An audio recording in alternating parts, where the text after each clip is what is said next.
राम नाम लोगों को बकबका खाना लगता है, पर यह नहीं मालूम इस बकबके खाने से जन्मों जन्मों के पाप कर्म कट जाया करते हैं।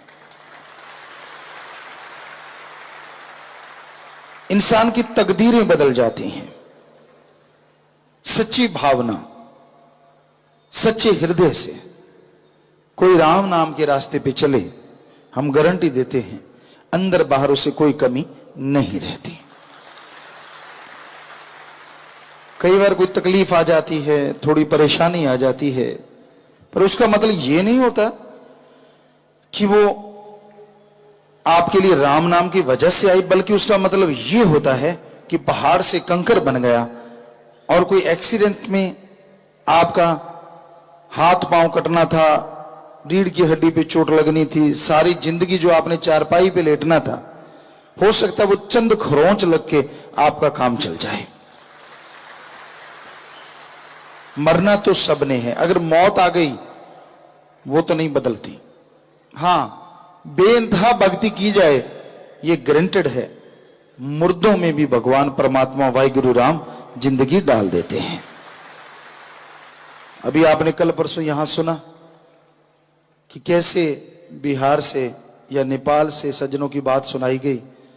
वो आए थे, वहां संगत गई थी, सेवादार गए थे कि आईसीयू में उनका आदमी था, उसको लेके आए, यहां उसी बेहोशी में इनाम दिलवा दिया, राम नाम से जोड़ दिया। या हॉस्पिटल में देखा उन्होंने रोहतक, और रोहतक वालों ने कहा दिल्ली ले जाओ, और दिल्ली वालों ने उसे मृत घोषित कर दिया, और वो अपने गांव ले गए, बिहार या नेपाल की बात।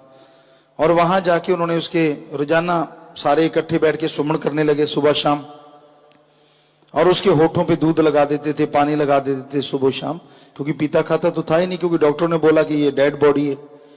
और सही 10 दिन के बाद वो कैसे जिंदा हो गया, ये आपके सामने कल परसों की बात है। सारी साइंस फेल है, क्योंकि उनके हिसाब से तो उसे अगले दिन ही जला देना चाहिए था, दफना देना चाहिए था। हम आपको ये कहते कि ऐसा करना मत। उनको तो अंदर से कोई ख्याल भगवान ने दे दिया, भोले भाले जीव थे, और मालिक ने फिर उनकी सुन भी ली और मुर्दों में जान डाल दी। हर किसी को ऐसा नहीं, जिसको अंदर से ख्याल भोले भाले होते हैं उनके साथ ही मालिक रहमतें लुटाता है, चतर चलाक नहीं। तो ये आपने सुना कैसे मालिक ऐसा कर देता है। और फिर इस काल की नगरी में कोई मालिक से प्यार करे, अल्लाह वाहिगुरु राम से सुमरन करे, भक्ति करे, और उससे ओढ़ निभा जाए। कोहिनूर डायमंड तो क्या, कोई भी चीज उसका मुकाबला नहीं कर सकती। कई बार होता है किसी सत्संगी को दुख आता है, शारीरिक परेशानियां आती हैं, वो सोचता है यार ये तो सत्संगी था, इसके साथ ऐसा क्यों। 84 लाख जोनियों के कर्म हैं, जिन्हें रूहानियत में कहा जाता है संचित कर्म। होता क्या है, जिसने नाम नहीं लिया, भक्ति नहीं की होती, मालिक परमात्मा को याद नहीं किया होता, उसे नरकों में डाल दिया जाता है, और सारे कर्मों का भुगतान नरक। अगर आपको कहें कि टॉयलेट की जो कुएं होती है, जो गांव में खोदते हैं कुआं, उसमें डाल दिया जाए, और ना खाने को ना पीने को, वही खाओ, वहीं सांस लो, वहीं रहो, आप आदी हो जाओगे। लेकिन अगर इंसानियत की नजरिए से देखा जाए, इससे गंदी चीज और क्या हो सकती है। ऐसे ही नरक दो जगह है, यहां कर्म कटते हैं। और सत्संगी घंटा सुबह शाम सुमन करे, दृढ़ यकीन रखे और सेवा करे, तो उसे कर्म नहीं भोगने पड़ते, बल्कि वो जाने से पहले बता देता मैं जाऊंगा। पर अगर इनमें कोई कमी रह जाती है, नहीं हो पाता, क्योंकि आदमी मर्जी का मालिक है, कई बार ऐसा नहीं हो, तो कई बार शरीर को यहां अपने कर्मों का लेखा जोखा देना पड़ता है। पर यह गारंटी है, उस आत्मा को मालिक दर्द नहीं होने देता।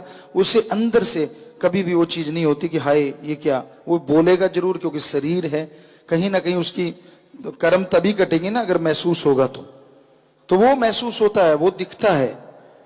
लेकिन जो मालिक से प्यार पाके सुमन करके सेवा करते हुए ओढ़ निभा जाते हैं, वो सारे कर्मों का लेखा जोखा यहीं पे जला के मालिक की गोद में बैठ के सचखंड सतलोक निज धाम अनामी चले जाते हैं।